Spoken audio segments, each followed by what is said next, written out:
Hey team, Coach Alexa here.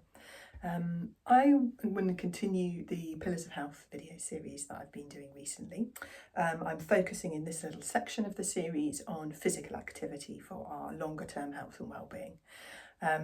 So like I mentioned in my last video on aerobic, endurance style training, so that could be running, but it could also be walking, cycling, swimming, but where you're doing whatever you're doing for a slightly longer period of time, but most importantly, you're at a low heart rate, you're at a low effort level, and you're having a fully conversational pace. So you could have talk in full sentences on every out breath.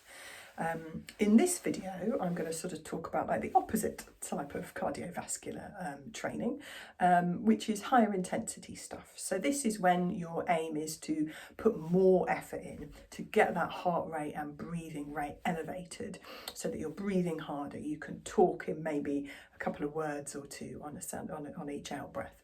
That heart rate's gone up into one of the higher heart rate zones.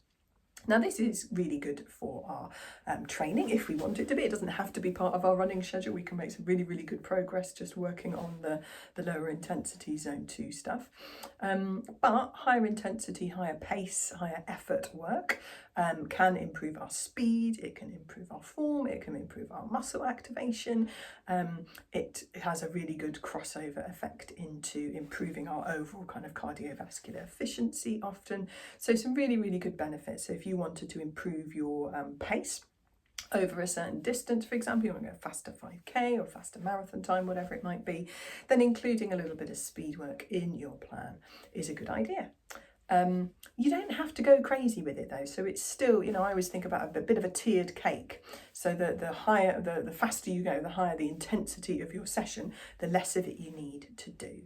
And what's interesting is when it comes specifically, for example, to brain health related research, then you only need to do 20 minutes a week of higher intensity work. So that's not 20 minutes at the higher intensity, that's 20 minutes of like maybe sort of doing intervals. So that might be running faster for 20 or 30 seconds and then recovering and repeating that.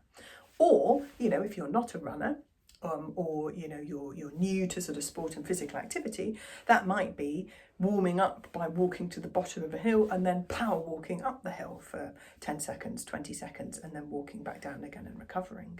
So whatever activity gets you into that higher heart rate zone, where your heart is beating more, where your breathing is, you're having to breathe much harder, effectively much more regularly, and the amount of time you can talk on each out breath really drops quite a lot. So it's maybe a couple of words on each out breath. So as I say, 20 minutes worth of that a week to get the full brain benefits. And we don't need to be doing, as I say, quite as much as we think often paced-wise as runners. It's quality over quantity when it comes to speed work in our plans.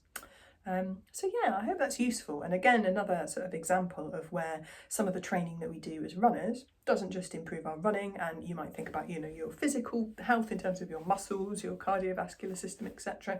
But it can also have really positive effects on our long-term well-being, brain health, for example, but lots of other systems in the body, and reducing our risks of various other longer-term illnesses.